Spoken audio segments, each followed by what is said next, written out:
The transport vessel Harmony's edge shuddered as it dropped out of hyperspace, its hull groaning under the stress of deceleration.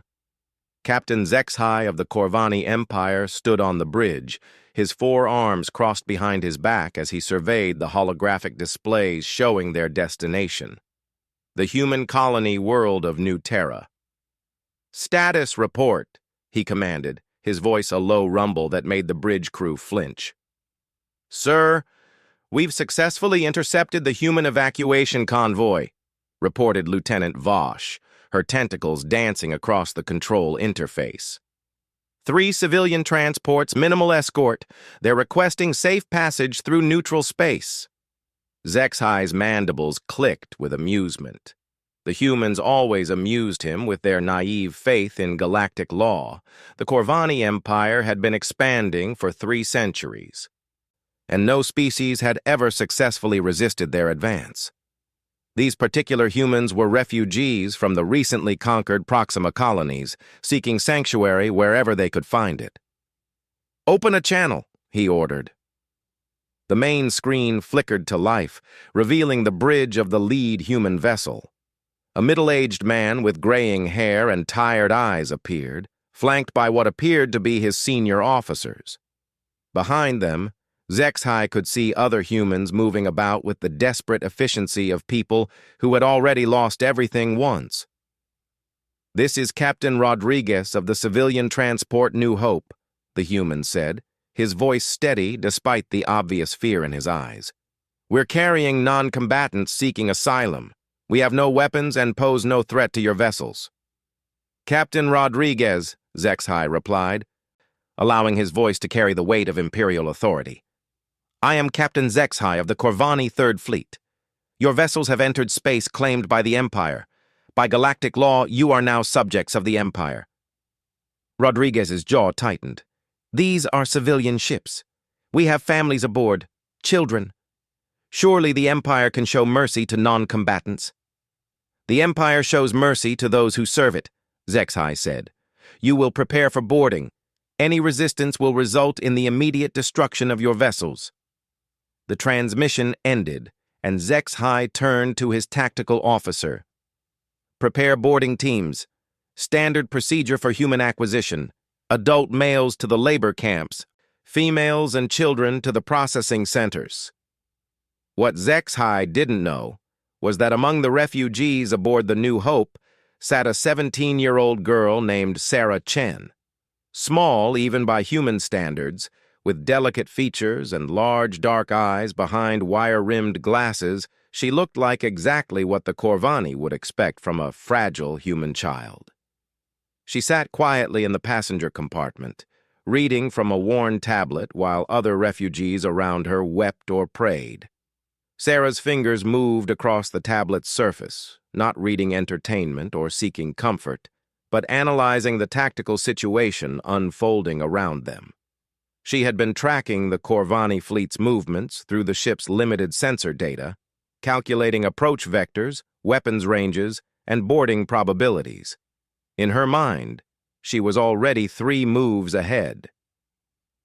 "Sarah, sweetheart," called Mrs. Patterson, an elderly woman who had taken it upon herself to look after the younger refugees. "Maybe you should put that away. We don't know what's going to happen." Sarah looked up, her expression calm and almost serene. "It's okay, Mrs. Patterson. I'm just reading." What she didn't mention was that she was reading the complete tactical manual of the Corvani Imperial Fleet, which she had memorized during the 3-day journey from Proxima. Sarah had what others called an unusual hobby. She studied warfare, not just human military history, but the combat doctrines, fleet movements, and strategic thinking of every species in the known galaxy. Her parents had thought it was just a phase, a young girl's way of processing the violence that had driven them from their home. They had no idea that their quiet, bookish daughter possessed one of the most brilliant tactical minds the human species had ever produced. The boarding alarms began to sound throughout the ship. Captain Rodriguez's voice came over the intercom, strained but trying to remain calm. "All passengers, please remain seated. We are being boarded by Corvani forces. Do not resist. I repeat, do not resist. Sarah closed her tablet and slipped it into her backpack. Around her, people were hugging each other goodbye, understanding that this might be the last time families would be together. Children cried while their parents tried to comfort them with lies about everything being okay. The sound of cutting tools echoed through the ship's hull.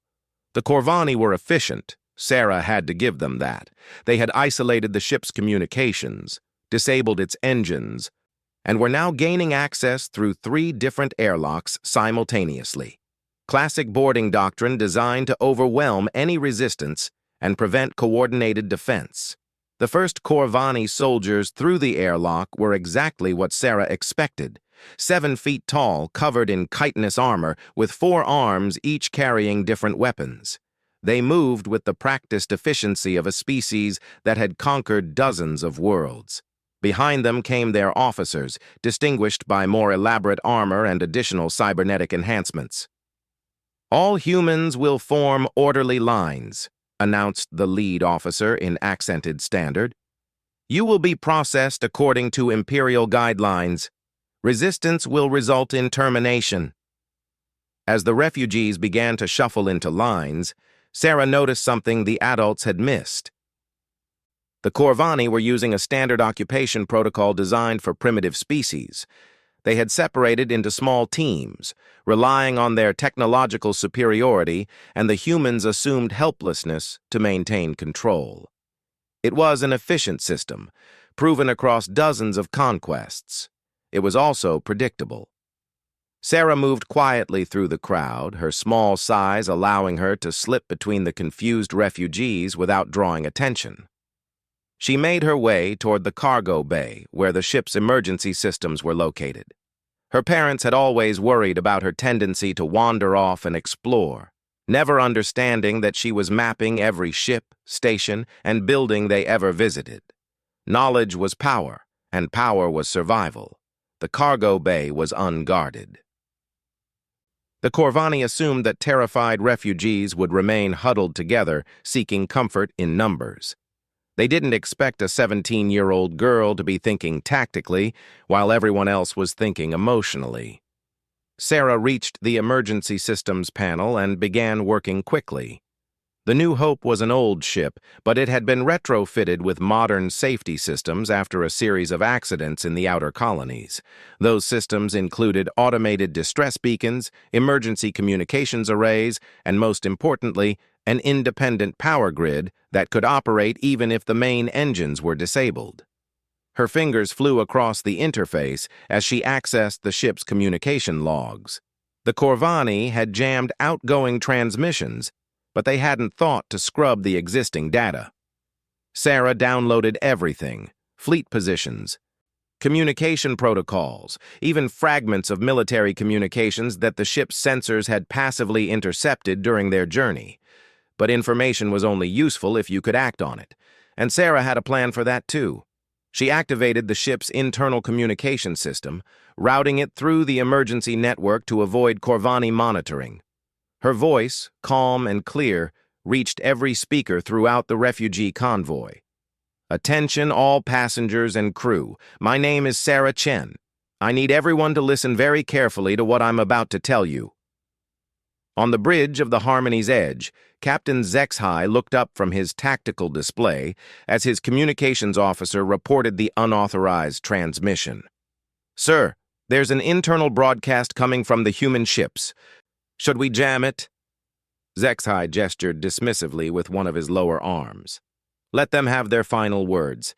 It will make the processing easier if they think they're maintaining some dignity. He had no way of knowing that he had just made the first of many critical errors, because Sarah Chen wasn't saying goodbye. She was taking command. I know you're all scared, Sarah's voice continued over the intercom. I know this seems hopeless, but I need you to understand something important. The Corvani think we're helpless because we're not warriors. They think we're weak because we're refugees. They're wrong. In the passenger compartments, refugees looked up at the speakers with confusion. Who was this girl? How was she even able to broadcast? The Corvani have conquered many species, but they've never faced humans before. Not really. They've studied our colony worlds, our merchant fleets, our peaceful settlements. But they've never seen what humans can do when we're truly threatened. They're about to learn. Sarah paused, her fingers still working at the control panel. She was accessing the ship's manufacturing systems now, the 3D printers and fabrication units that every long-range vessel carried for repairs and maintenance. In 30 seconds, the emergency lighting is going to go out. When it does, I need everyone to move exactly where I tell you to move. Quickly, quietly, and without question. We have one chance to show the galaxy what humans are really capable of. On the Corvani ships, soldiers were beginning to report strange sounds from within the human vessels. Mechanical noises like machinery activating. Captain HFY frowned. Perhaps the humans were attempting to sabotage their own ships rather than face capture. "Increase the pace of boarding," he ordered. "Full teams on all vessels. If the humans want to destroy themselves, we'll relieve them of the burden." But Sarah wasn't destroying anything. She was building. The emergency lights went out exactly when she said they would, plunging the ship into the red glow of backup lighting. In the confusion that followed, refugees began moving through the corridors with surprising coordination. Not panicked flight, but purposeful movement, guided by a voice that seemed to anticipate every step, every obstacle, every Corvani patrol route. What the Corvani soldiers encountered in those darkened corridors would later be studied in military academies across the galaxy. They found not helpless refugees, but organized resistance cells that moved like they had been training together for months. Improvised weapons that shouldn't have existed, manufactured from ship components in impossible time frames. Defensive positions that exploited every weakness in Corvani armor and tactics. And at the center of it all, a 17-year-old girl whose quiet voice continued to guide the battle from the shadows, turning 3 ships full of terrified civilians into something the galaxy had never seen before: humans at war. Captain HFY received the first casualty reports 20 minutes after boarding began. 5 Corvani soldiers dead, 12 wounded, and somehow 3 teams trapped in what appeared to be carefully prepared kill zones. It was impossible. These were refugees, not soldiers. "Sir," his tactical officer reported, "we're detecting coordinated resistance across all 3 ships. They appear to be using our own boarding doctrine against us." HFY's mandibles clicked with growing concern. In 3 centuries of conquest, no species had ever turned Corvani tactics back on the Corvani themselves. It required not just courage, but an intimate understanding of their military protocols. "Who is coordinating their resistance?" he demanded. The answer came in the form of another ship-wide broadcast from the human fleet.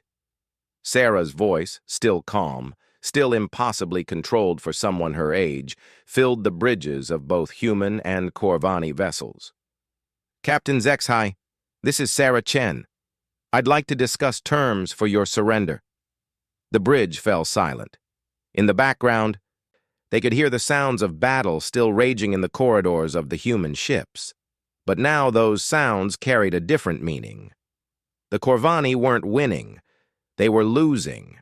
And somehow, impossibly, they were losing to a teenage girl who had just politely asked for their surrender. Captain HFY stared at the speaker, his forearms trembling slightly with a mixture of rage and something he had never felt before in battle: uncertainty. The humans, he was beginning to realize, were not what they appeared to be. Captain HFY stared at the communication display in disbelief. The small human girl's image filled the screen, her dark eyes looking directly at him through wire-rimmed glasses that made her appear even younger than her 17 years. Behind her, he could see the converted cargo bay of the human ship, now clearly serving as some kind of command center, with other refugees working at jury-rigged control stations. "You wish to discuss surrender terms?" HFY's voice carried the incredulity he felt. "Child, you are aboard civilian transports facing the might of the Corvani Third Fleet. You have no weapons, no trained soldiers, no hope of victory. Sarah tilted her head slightly, a gesture that reminded Zexhai uncomfortably of how his own tactical instructors used to look when a student had made an obvious error. Captain, with respect, I think you misunderstood. I wasn't asking you to surrender. I was offering you the chance to do so before this situation becomes worse for your fleet. Worse? Zexhai's mandibles clicked with amusement. Young human, my boarding teams are securing your vessels as we speak. Actually, Captain, your boarding teams are trapped in compartmentalized sections of our ships with no way to retreat or advance. In the last 30 minutes, you've lost 17 soldiers with 23 more wounded. Your tactical doctrine assumes overwhelming force against disorganized resistance. You're currently facing organized resistance that knows your doctrine better than you do. Sarah paused, consulting a tablet that one of the refugees handed her. Your remaining forces are spread across 17 different positions throughout our 3 ships. Each position has been isolated from your command structure and is now subject to what I believe you call selective elimination protocols. Would you like me to demonstrate? Before Zexhai could respond, alarms began blaring throughout his ship. His tactical officer looked up from his console with confusion. Sir, we're detecting explosions aboard the human vessels, multiple sections showing atmosphere loss. The humans are destroying their own ships, Zexhai concluded. Desperate measures. But Sarah's voice came through the communication channel with the same calm tone. Captain, I've just eliminated your boarding team in Section 7 of the New Hope. They were positioned in what used to be the ship's water reclamation facility. By opening the valves to the waste processing system and then introducing an electrical surge through the deck plating, I was able to create a localized explosion that eliminated all 6 soldiers while leaving the rest of the ship intact. The tactical display confirmed her words. 6 Corvani life signs had just vanished from Section 7. Your boarding team in Section 12 of the Freedom's Dream will be eliminated in approximately 40 seconds when the atmospheric recycling system I've reprogrammed finishes flooding their position with nitrogen. The team in Section 3 of the Last Hope has about 2 minutes before the gravity generators I've overloaded create a localized gravity well that will crush them. Zexhai watched in horror as his tactical display began showing exactly what the human girl predicted. Life signs winking out in precise sequence, not from random accidents, but from carefully planned and executed eliminations. How? He whispered. You study your enemies, Captain. Every species the Corvani Empire has conquered, you've studied their technology, their tactics, their psychology.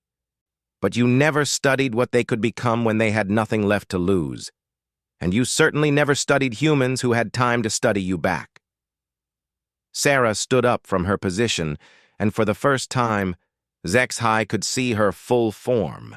She was tiny, barely 5 feet tall, wearing simple civilian clothes that hung loosely on her small frame. She looked like exactly what she was supposed to be, a refugee child fleeing from violence. But her eyes, magnified slightly by her glasses, held an intelligence that made Zexhai's chitin crawl. 3 months ago, when the Corvani Empire conquered the Proxima colonies, you made a mistake, Sarah continued. You allowed some of the human population to escape instead of eliminating them all immediately. During those 3 months, while we were traveling to find sanctuary, I studied every piece of information about Corvani military doctrine that I could find. She gestured to the other refugees working around her. These people think I've been reading entertainment or educational materials to cope with the trauma. They don't realize I've been memorizing the complete technical specifications of every Corvani vessel class, every boarding protocol, every tactical doctrine your empire has used in the last 50 years. That's impossible, Zexhai said. The volume of information alone would require cybernetic enhancement. Captain, humans don't need cybernetic enhancement to process information. We need motivation. And you've given me plenty of motivation by threatening to separate families and send people to labor camps. The tactical display showed more of his teams being eliminated in precisely the sequence Sarah had predicted. Each death was surgical, using the ship's own systems as weapons. It was brilliant, ruthless, and completely unprecedented in galactic warfare. "What do you want?" Zexhai asked. "Right now, I want you to withdraw your remaining boarding teams to safe positions while we discuss terms. In 5 minutes, I want you to signal the rest of your fleet to stand down. In 10 minutes, I want you to begin transmitting a full report of this engagement to Corvani High Command." "And why would I do that?"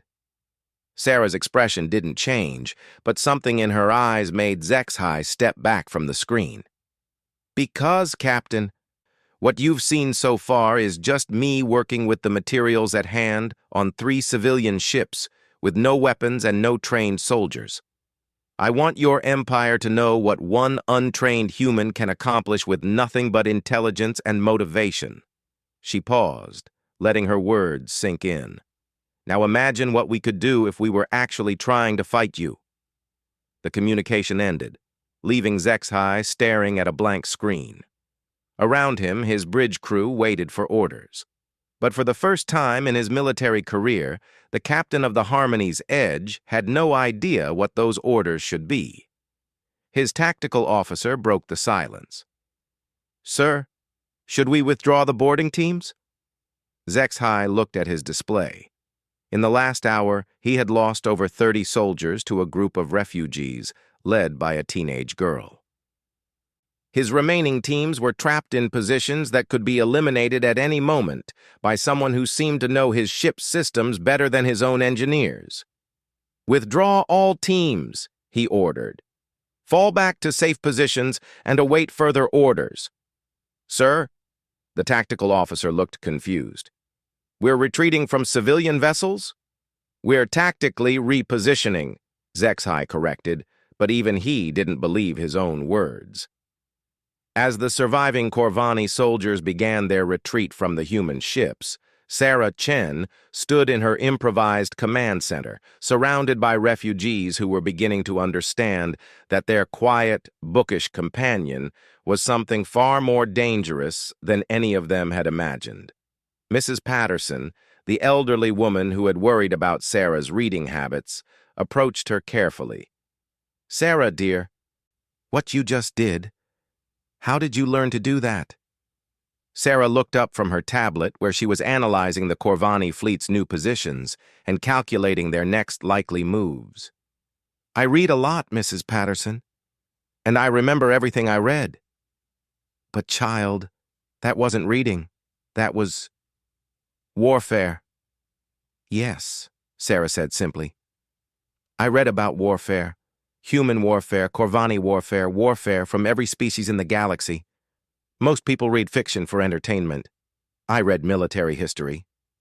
Dr. Harrison, one of the ship's passengers who had been a university professor before the conquest, stared at Sarah with newfound understanding. "The papers you were always reading during the journey, they weren't homework or entertainment." "Tactical manuals," Sarah confirmed. "Fleet doctrine, battle reports, technical specifications. Everything I could find about how the Corvani Empire fights and how everyone else has failed to stop them." "And you memorized all of that?" "I memorized it, analyzed it, and found the patterns. Every species the Corvani have conquered made the same mistake. They tried to fight the Corvani using their own traditional tactics. Nobody ever tried to fight them using Corvani tactics better than the Corvani themselves." Captain Rodriguez, who had been listening from the doorway, stepped forward. "Sarah, what you did today, it was incredible. But we're still just 3 civilian ships facing an entire fleet. What happens when they decide to simply destroy us from a distance?" Sarah turned back to her tablet, her fingers dancing across the interface. "That depends on whether Captain Zexhai is smart enough to realize what just happened here." "What do you mean?" "I mean that the Corvani Empire has been expanding for 3 centuries by conquering species that either couldn't fight back or couldn't fight smart. Today, they encountered humans for the first time. Not human colonies or human merchants or human diplomats. They encountered humans at war.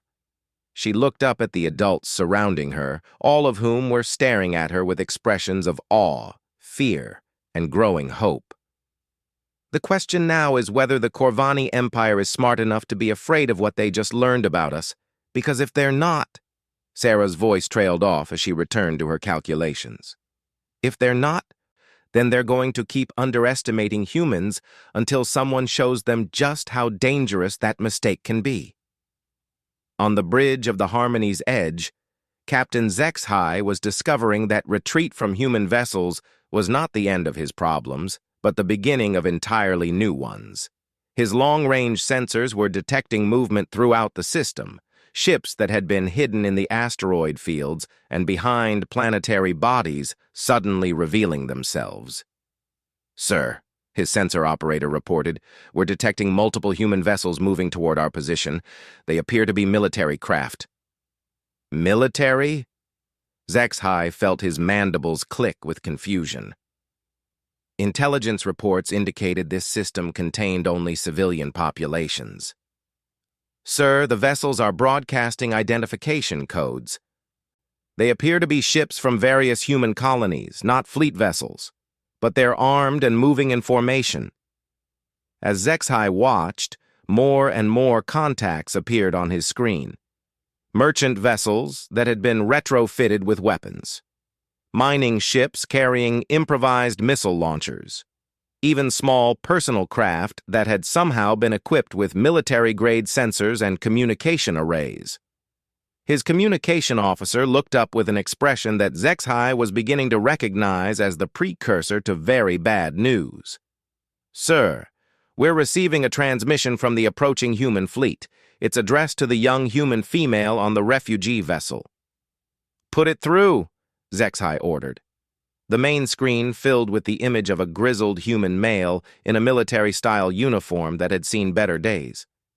Behind him, HFY could see the bridge of what appeared to be a converted mining vessel, with crew members working at stations that had clearly been assembled from whatever equipment was available. "Sarah Chen, this is Colonel Marcus Webb, commanding the Free Human Defense Force. We received your tactical broadcast and your assessment of the Corvani fleet disposition. We're ready to implement your suggested battle plan on your command." Sarah's voice came through the communication channel from the refugee ship. "Colonel Webb, thank you for responding. Please maintain your current positions and await further orders. I'm still negotiating with Captain HFY."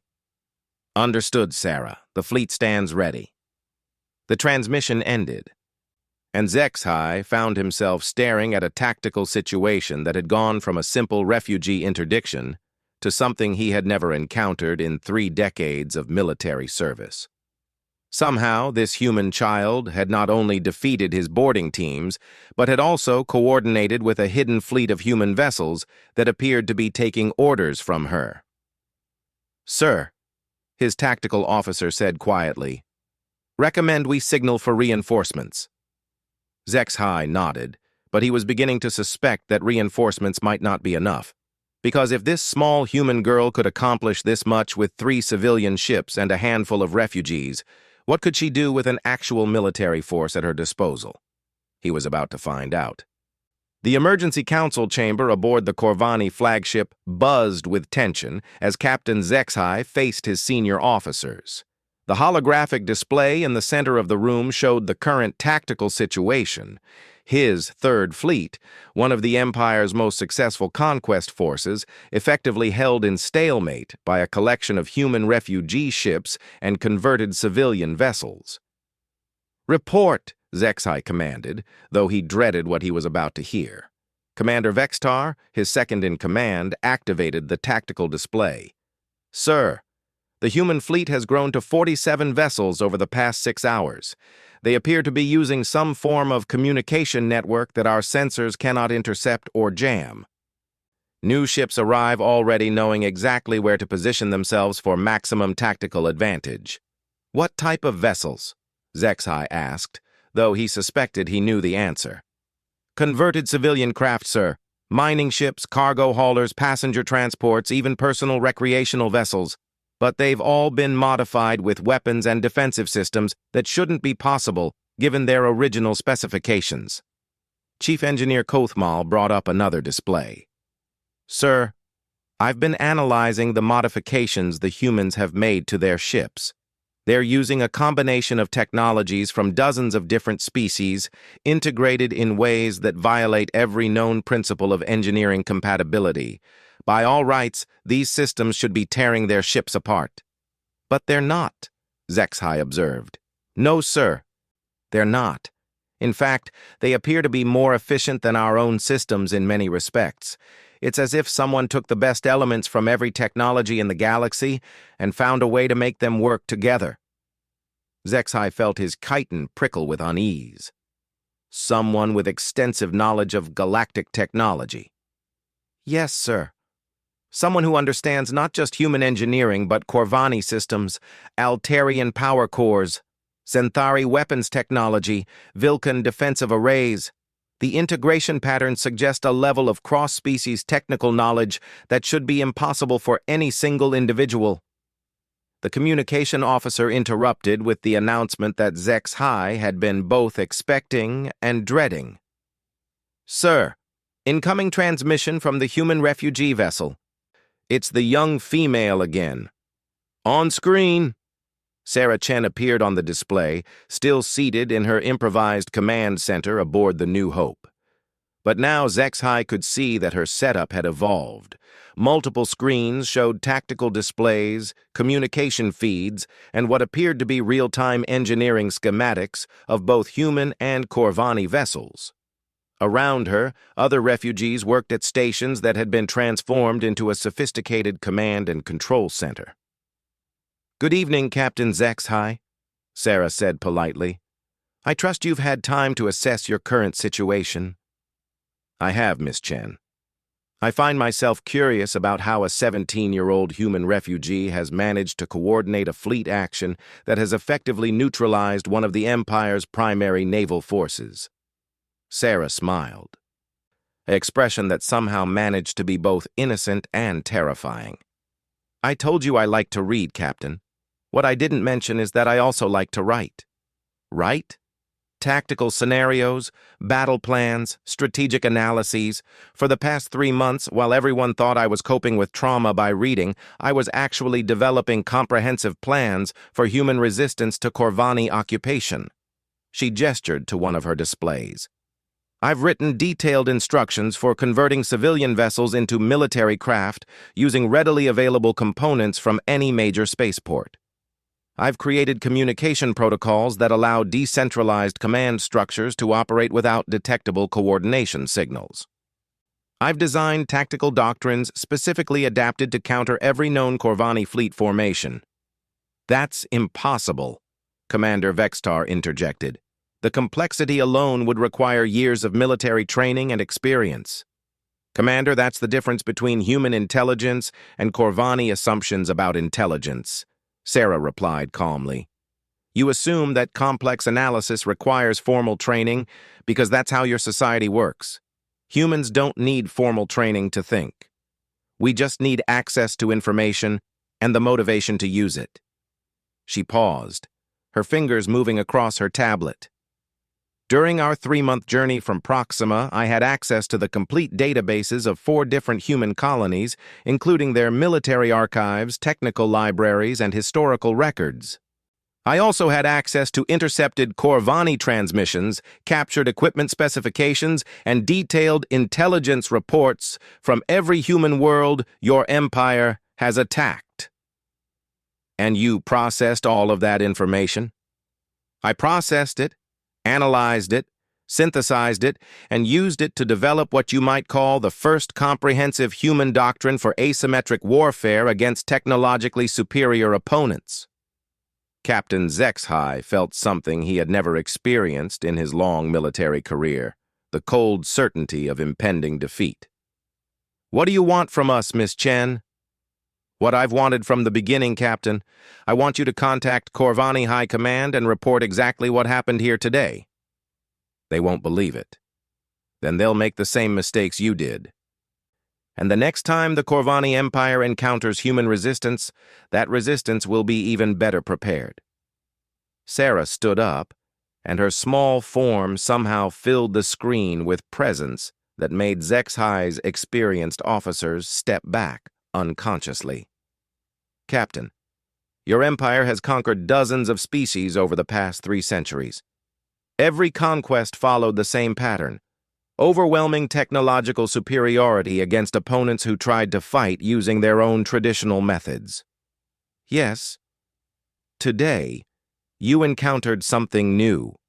You encountered a species that doesn't have its own traditional military methods because we're too young as a spacefaring civilization to have developed them. Instead, we learned from everyone else. We studied every defeat, every successful resistance, every tactical innovation in galactic history. She gestured to her displays. The fleet you're facing isn't using human tactics or Corvani tactics or any single species approach to warfare. We're using the best elements from every military doctrine in the galaxy, adapted specifically to counter your strengths and exploit your weaknesses. And you developed all of this yourself? I developed the framework. But Captain, I'm not the only human who reads military history. I'm just the one who happened to be on these ships when you decided to attack us. Sarah's expression became serious. There are thousands of human refugees scattered across the galaxy right now. Most of them are trying to rebuild their lives peacefully. But some of them are studying, learning, preparing. She leaned forward slightly. Captain, what you encountered today was 3 ships of refugees and a girl with a tablet. What do you think will happen when your empire faces humans who have had time to prepare properly? The transmission ended, leaving the Corvani officers staring at a blank screen. Around them, the tactical displays showed the human fleet maintaining perfect formation, waiting patiently for orders from their 17-year-old commander. Sir, the communications officer said quietly, High Command is requesting a full report on the engagement. Captain Zexhi looked at his officers, all of whom were veterans of multiple successful conquests. Today, they had all learned something new about the nature of intelligence, warfare, and the dangerous potential of underestimating an enemy. Prepare a complete tactical analysis, he ordered. Include all sensor data, communication logs, and battle recordings. Make sure High Command understands exactly what we encountered here. Sir, they may question our competence. Commander, if High Command doesn't understand the implications of today's engagement, our competence will become irrelevant very quickly. Zexhi turned back to the display showing the human fleet. 47 ships crewed by refugees and commanded by a teenage girl had just demonstrated that everything the Corvani Empire thought it knew about human capabilities was wrong. Sir, his tactical officer asked, what are your orders regarding the human fleet? Zexhi considered the question carefully. His fleet still had superior firepower. He could probably destroy the human vessels, though the cost would be significant. But destroying them wouldn't eliminate the knowledge they represented. It wouldn't stop other humans from reading the same materials, drawing the same conclusions, and developing even more sophisticated resistance strategies. Signal the human fleet, he decided. Inform Miss Chen that we are withdrawing from this system and that the refugee convoy has safe passage to their destination. Sir, today we learned something important, Commander. We learned that humans are not another primitive species to be conquered and catalogued. They're something else entirely. On the screen, the human ships maintained their formation, waiting patiently while their young commander finished demonstrating that the most dangerous weapon in the galaxy wasn't advanced technology or superior firepower. It was intelligence, applied with desperate determination by a species that had nothing left to lose and everything to learn. 3 hours later, as the Corvani Third Fleet jumped to hyperspace, Sarah Chen sat in the observation lounge of the New Hope, finally allowing herself to appear as young as she actually was. Around her, the other refugees were celebrating their survival and freedom, but Sarah was already thinking ahead to what came next. Mrs. Patterson found her there, still reading from her tablet. "What are you studying now, dear?" the elderly woman asked gently. Sarah looked up with a slight smile. "Galactic politics, Mrs. Patterson. Military tactics can win battles, but if we want to survive as a species, we need to understand how to win the peace that comes after." "You really think there will be more fighting?" "I think, Mrs. Patterson, that today was just the beginning. The Corvani Empire will report what happened here, and other species will start to take notice. Some will want to ally with us, others will see us as a threat. We need to be ready for both possibilities." Sarah returned to her tablet, her young mind already working on the next phase of humanity's emergence as a galactic power. Behind her wire-rimmed glasses, her eyes held the same calm intelligence that had just changed the balance of power in the galaxy. The fragile girl, who no one had paid attention to, was gone. In her place sat someone who would reshape how the galaxy thought about humanity, warfare, and the dangerous potential of underestimating a species that had learned to read between the lines of every conflict in galactic history. The real war, Sarah knew, was just beginning. But for the first time since the Corvani Empire had begun its expansion 3 centuries ago, they would be facing an enemy that understood their methods better than they understood themselves. And that enemy was a species that had turned learning into their greatest weapon.